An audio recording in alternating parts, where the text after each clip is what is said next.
Hello everyone, I'm Fiona. In today's video, we have engineer Wang to explain how to maintain the 6-side styrofoam package machine.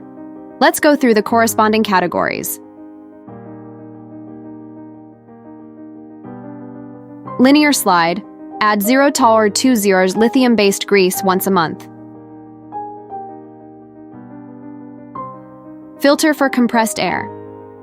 Add special stator oil before operating the machine. Adjust the timing belt and lubricate the rack. Add 0.2 gr lithium-based grease, which is a low-viscosity grease.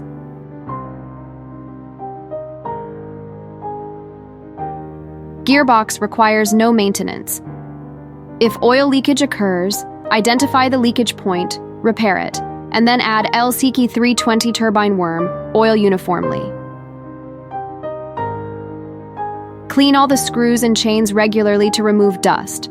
Apply lubricating oil once a month to prevent excessive resistance. Different customers' production environments have different levels of pollution. Therefore, daily cleaning should be done well.